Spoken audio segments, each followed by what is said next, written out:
queridísimo Jorge Fernández Menéndez, con cuánto cariño te recibimos todos en las instalaciones de Grupo Imagen. Verte por aquí es un agasajo, gran compañero de trabajo, gran amigo. Y con este trabajo escalofriante, Jorge Fernández Menéndez, porque el recuento de los daños que haces en este trabajo, La Noche de Iguala, es escalofriante y así empieza. 4 años después de la desaparición y muerte de los jóvenes estudiantes de Ayotzinapa, no es verdad que no se sabe cuál fue su destino. Y de ahí te arrancas, y como bien decías ahorita al saludarnos, si algo tiene este trabajo, es justamente información. Fernanda, es un placer estar contigo. Esta es mi casa. Claro. Tu estudio es mi casa y Qué esta gusto. es mi casa. Lo fue, lo seguirá siendo en muchos sentidos. Y bueno, me alegra mucho siempre estar aquí, estar contigo y estar aquí siempre me alegra mucho.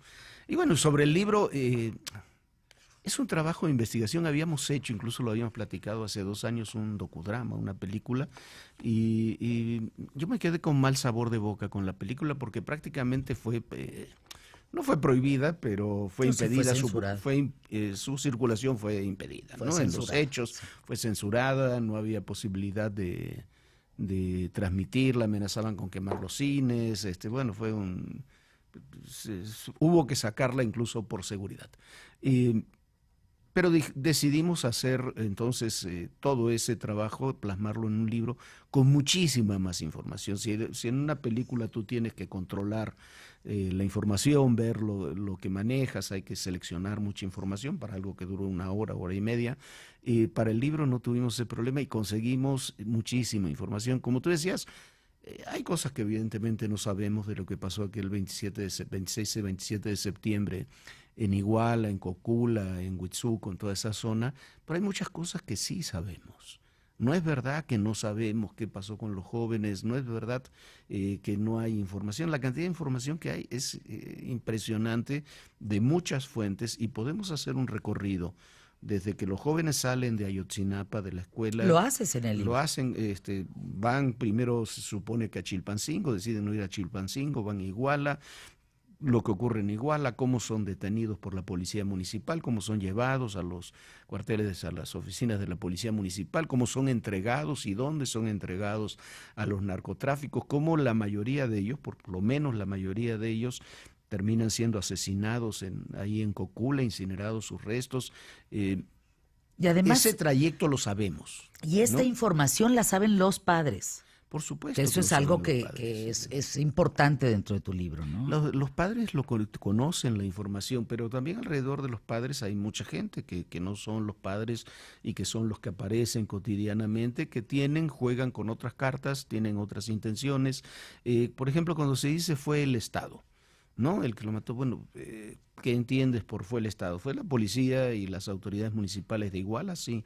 La policía municipal de Iguala era manejada por Guerreros Unidos, la policía de Cocula también, la policía... Bueno, María de los Ángeles Pineda, ¿no? María de los Ángeles Pineda. Formaba parte del líder de los cárteles, sus 4 hermanos. De los Guerreros Unidos, ¿no? Son 5 hermanos, los 4 hermanos varones son los jefes, 2 muertos y 2 vivos de Guerreros Unidos. Ella era, la policía, por ejemplo, de Iguala prácticamente no recibía dinero. El dinero lo recibía en forma casi directa de Guerreros Unidos y además ellos le entregaban a Guerreros Unidos. Desaparecieron, terrible de la desaparición de los 43 jóvenes de Ayotzinapa, pero se da en un contexto en esas semanas, en esos meses, de más de 300 otros desaparecidos en esa zona en circunstancias similares en la guerra entre Guerreros Unidos y el cártel de los Rojos. Jorge Fernández Menéndez, hay dos vertientes que a mí del libro es donde creo empieza a brotar este caldo de cultivo para el asunto de Ayotzinapa. 1, Abarca y Pineda. Ella perteneciente a los guerreros y él, pues, entre vendedor de aretes, collares y pulseras de oro y de plata de casa en casa, pues logra después un emporio, centros comerciales, o sea, logra qué bien le fue en la venta, ¿no? Entonces, ese es como un primer caldo de cultivo dentro de lo que está pasando en Iguala. Y por otro lado, también históricamente, y lo reflejas en tu trabajo, Jorge, históricamente Guerrero ha sido, a través de los normalistas, la historia lo cuenta, pues también un caldo de cultivo para muchos de estos estudiantes y muchos de estos guerreros, ¿no? Entre maestros, entre Lucio Cabañas, entre Genaro Velázquez, entre que matan a un gobernador, en fin, como que también históricamente había un caldo de cultivo en ese sentido. ¿Qué opinas? Hay un caldo de cultivo. Esa es la idea del libro y por eso en el título no pongo la palabra Ayotzinapa. Porque el problema, Ayotzinapa es un síntoma. Es un síntoma terrible. Es la consecuencia, digamos. Consecuencia, es el síntoma de una enfermedad terrible. A ver, hay quienes dicen, no, es que se quiere minimizar. A ver, no quieres minimizar el hecho que las autoridades municipales estén no coludidas, capturadas por el narcotráfico, que las policías estén capturadas por el narcotráfico y comandadas por el narcotráfico, que esas autoridades municipales de varios municipios tengan más que estrecha relación con el gobierno estatal, hasta sospechosa relación con el gobierno de Ángel Aguirre. Relación personal, además, en algunos casos casi íntima. Eso es una situación terrible. Y desde el otro lado tienes grupos muy radicales, como los de los chavos de Ayotzinapa, no precisamente los chavos que fueron sacrificados. De los 43 chavos que hay desaparecidos, 40 son de nuevo ingreso, que acababan de ingresar a la escuela. No sabían ni siquiera dónde iban, ni no qué tienen iban. Antecedentes Eran parte de vándalos, de lo que tenían que hacer. Desgraciadamente fueron sacrificados. Iban a sus primeras movilizaciones, entre comillas, pero la escuela tiene esa historia y desgraciadamente en Guerrero lo que vemos, están los grupos radicales, hay grupos armados que siguen operando, el EPR, el ERPI y otros con sus divisiones. Y cada vez más esos grupos también se van cruzando con grupos criminales, hasta por necesidad de armas de financiamiento, de políticas. Entonces, ese es el caldo de cultivo de lo que tienes en Guerrero y lo que hace tan difícil la gobernabilidad en Guerrero. Hay una parte en el libro, estamos en la página 113, espeluznante, porque yo escribo, ya viste cómo dejé tu libro, ¿verdad? Sí. Todo rayado y todo. Te voy a regalar otro para que me esté más lindo. Pero no, me gusta así. De hecho, te pregunto, pongo aquí en una de las páginas, ¿qué hay en Guerrero que potencia el narco, no? Y llego a la página 113, Jorge, y digo, ¿qué es esto? Cuando tú haces un resumen de todos los cárteles que existen en Guerrero, de todos los grupos delictivos, no solo de narcotráfico, sino de todo. Y digo, pero es una hoja, son 2 hojas, son 3 hojas, y ahí están todos. Ahí están todos. ¿Por qué? Eso creo que es de las cosas más importantes que tiene el libro, porque son 11, 12 cárteles, se van subdividiendo a veces, que se disputan, ahí lo ponemos, están los mapas al final, municipio por municipio. La amapola, el robo de tráiler, de negocios, de productos, el secuestro, la extorsión, y son grupos, tú dices, quizás no son tan numerosos, pero muchos de esos grupos tienen controladas a las policías municipales. Lo acabamos de ver en Acapulco hace 2, 3 semanas. La policía la municipal de Acapulco, que es la más grande del estado, llegó la Marina, los desarmó a todos, están bajo investigación. El jefe y el subjefe primero vieron, creo que Estás hablando de Acapulco. Imagínate cuando tú vas a la montaña o vas a Toyac, el control que pueden tener. Súmale que también está en el libro los grupos estos de autodefensa y demás, que uno no sabe si vienen de la guerrilla o si vienen del narcotráfico o si vienen de los dos, y tienes el peor de los mundos posibles. Tienes el Triángulo Dorado, Chihuahua, Durango, Sinaloa, pero también tienes Nayarit, Guerrero, Michoacán y Oaxaca. Esas son las zonas. A ver, todo esto se explica. Hay otra parte del libro que es la comunicación, los días del 26 de septiembre. No. La comunicación entre los jefes de Chicago y los jefes del mismo cártel en Guerrero, ahí en Iguala. Sí, los mensajes que se mandan. ¿no? Entonces se están comunicando desde Chicago. ¿Por qué Chicago? Porque Chicago es el corazón de la venta de opiáceos en Estados Unidos.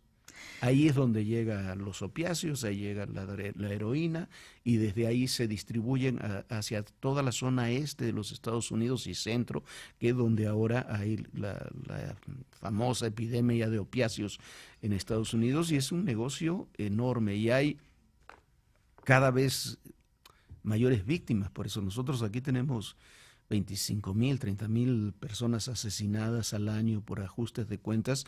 Ellos han tenido en los últimos 2 años 60,000 muertos por sobredosis de opiáceos. O sea, es un problema gravísimo. Pero bueno, si hay alguien que tenía alguna duda, esas comunicaciones, que no son tampoco del gobierno de México, son de la DEA, se consiguieron vía la DEA, No, esclarecen totalmente qué es lo que sucedió, ¿no? Hiciste un trabajo extraordinario, Jorge, de verdad. De todo lo que me ha tocado leer sobre el tema de Iguala, el caldo de cultivo, el crimen organizado, los grupos de narcotraficantes, armas, drogas, los mensajes que se mandan previo a... La radiografía es espeluznante. No sé qué opines, pero con eso volvemos aquí en ¿Qué tal, Fernando? Sí. Gracias. Pausa, volvemos.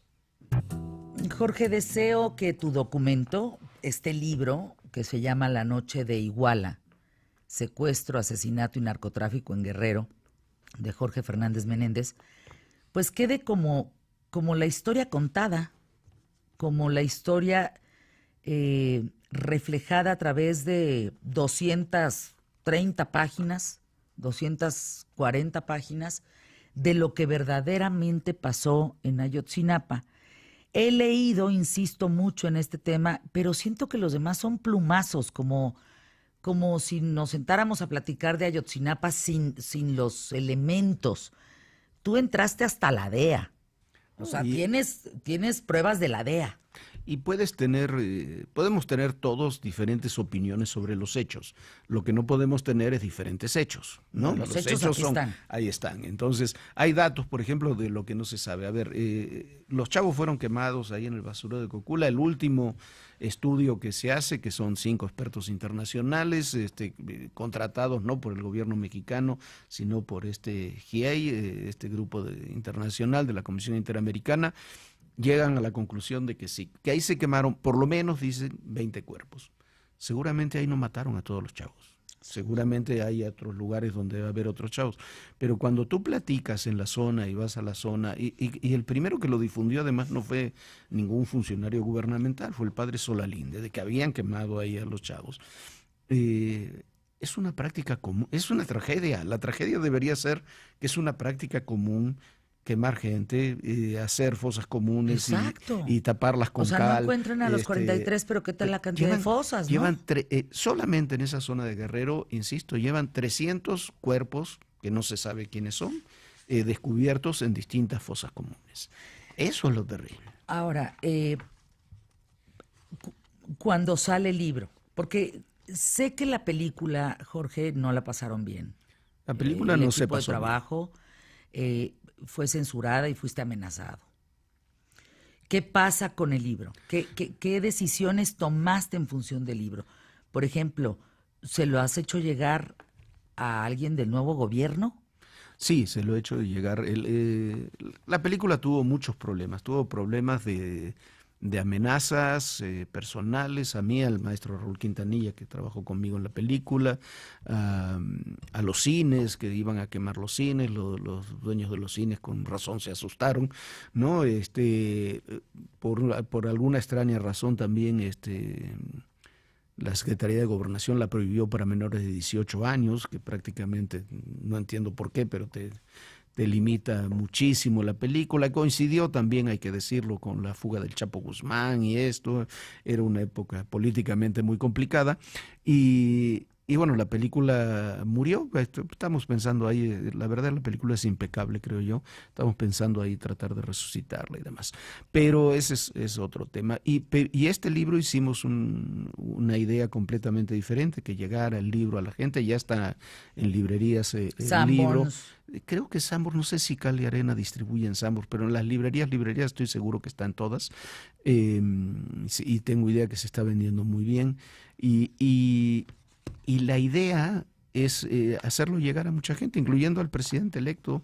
Le hemos hecho llegar un ejemplar, se lo hice llegar con una nota personal de qué se trataba el libro, para qué era el libro, cuáles eran las intenciones, a él y a otros de sus más cercanos colaboradores con los que tenemos relación.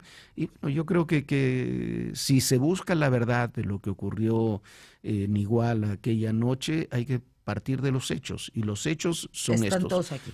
Que faltan algunas cosas, seguramente faltan, como en toda historia faltan algunas cosas, pero la línea argumental principal de lo que ocurrió esa noche es lo que reflejamos. Sí, lo más cercano a la verdad está aquí.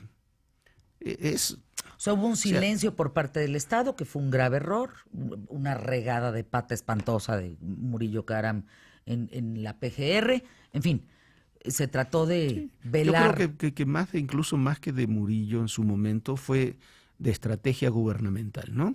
Venía el Pacto por México, yo creo que fue un error sistémico del gobierno completo, ¿no? No metieron a la cárcel a Ángel Aguirre como tendrían que haberlo hecho, no tomaron el caso. Todavía regresó, ¿no te acuerdas? No tomaron el caso inmediatamente, le dejaron pasar 2-3 semanas que se podrían haber utilizado de otra forma porque pensaron que era un tema simplemente local. Hubo muchos errores del gobierno, pero bueno, eso no cambia el sentido. Lo que me preocupa sí profundamente son las decisiones de este juez de Tamaulipas que ha tomado el caso ahora, que por fallas al debido proceso está por liberar a los sicarios, que ahí están sus testimonios. Tenemos los videos de eso, lo hemos pasado en el programa que hacemos en ADN 40. Sí, son culpables. Los videos, hombre, te hablan y no es que están en una mesa de tortura, se están platicando como estamos platicando tú y yo, los está entrevistando una mujer y están platicando cómo asesinaron a los chavos y qué fue lo que le tocó hacer a cada uno de ellos, con una tranquilidad pasmosa. Eso me parece terrible. Esos personajes, los mismos que están ahí en el libro, se corre el serio riesgo que por las decisiones de ese tribunal y de ese juez de Tamaulipas terminen en libertad a la vuelta de la esquina. Hay que leerlo, Jorge. Yo creo que esto sí se lo debías a México y nosotros como mexicanos nos debemos leerlo. La noche de Iguala.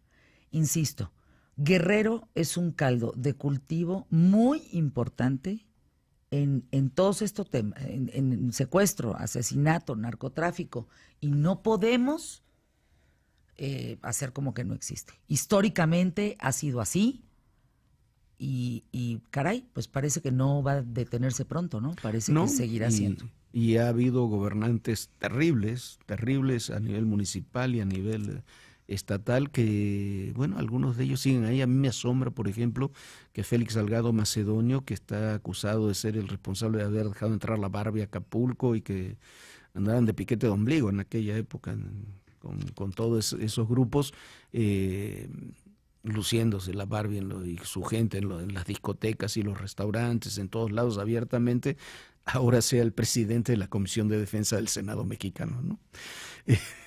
Y es el que habla de cómo acabar con la corrupción y haciendo acusaciones absurdas de todo tipo. Pero bueno, eso, si no comenzamos por asumir que ahí hay un problema histórico de sangre, de corrupción, de extorsión, no vamos a poder solucionar este tipo de cosas, ni vamos a poder comprenderlas siquiera. Qué grave lo que estamos... Es que, ¿dónde está la memoria? Si tuviéramos esa memoria, no podríamos permitir esas cosas. Hay personajes que no podrían estar, simplemente. Yo creo que ese es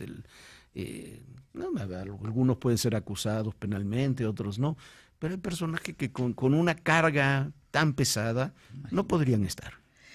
¿Qué te parece para, no tiene que ver con el libro, mi querido Jorge, este gran trabajo, te felicito que has hecho, ha sido muy importante para mí leerte, muy Muchísimas importante, gracias. porque insisto, no es como otros libros que he leído recientemente en donde pues hay como que veladito toman el caso, no, aquí hay tela de dónde cortar, aquí está toda la información de APGR, en fin, todo lo que hubo en torno de Iguala y de Ayotzinapa. Pero, ¿qué piensas? El próximo secretario de Marina, José Rafael Ojeda Durán, decíamos muy cercano, ¿no? Es un hombre serio, es un almirante serio con los máximos niveles de experiencia y de antigüedad, ha estado en las tareas más delicadas de la Marina, es muy cercano al actual secretario de la Marina, que a su vez fue muy cercano al anterior secretario de la Marina.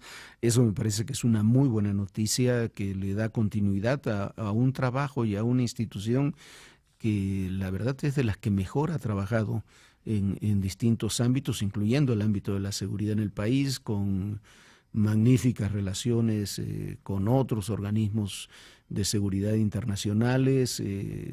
Me parece que es una buena designación para el próximo gobierno que le dará continuidad a las cosas que se han hecho bien en la Marina en este sexenio y en el anterior sexenio. Y bueno, está reunido con Cienfuegos, el general Cienfuegos ahorita, entonces seguramente será alguien también muy cercano a Cienfuegos, al general, para poder quedarse al mando de. Esperemos que sí, ya dijo, creo que son 32 los generales que están, están en capacidad, bueno, cualquiera puede estar en capacidad, pero que de los que se va a elegir, me parece que de esos 32 en términos reales hay 4 o 5 generales que pueden ser el nuevo secretario de la Defensa. Los conozco a prácticamente todos, son todos hombres serios, de bien y que pueden desarrollar muy bien la labor de un ejército, de unas Fuerzas Armadas que mucha gente se acuerda solamente de cuando están en la lucha contra el narcotráfico y demás, pero bueno, ahora que está entrando el huracán allá y demás, el único respaldo que tenemos para eso es el ejército, es el ejército y la Marina en las costas. Sí, claro, ¿no? La Marina y el ejército. ¿Con qué te quedas, Jorge Fernández Menéndez? ¿Con qué te vas? No, me quedo siempre con el placer de platicar contigo en primer lugar y me quedo con la idea de que tenemos que profundizar más en las cosas. Me parece que en toda la lucha política que se ha librado los últimos, ni siquiera últimos 18 años, si uno ve los últimos 30 años, son 3 décadas de una lucha política feroz, nos hemos, y servía un poco a lo que tú platicabas hace unos minutos, nos hemos quedado demasiado en el discurso y muy poco en los hechos. Y entonces discutamos sobre los hechos, opinemos sobre los hechos. Y como periodistas viene una etapa muy especial para todos nosotros, donde los hechos van a ser fundamentales para establecer los debates, para establecer las opiniones, para poner los puntos de acuerdo y de desacuerdo. Me parece que eso es fundamental y no quedarnos en los adjetivos, ¿no? Gracias, mi querido Jorge. Allí está La Noche de Iguala. Por favor, no se lo pierdan.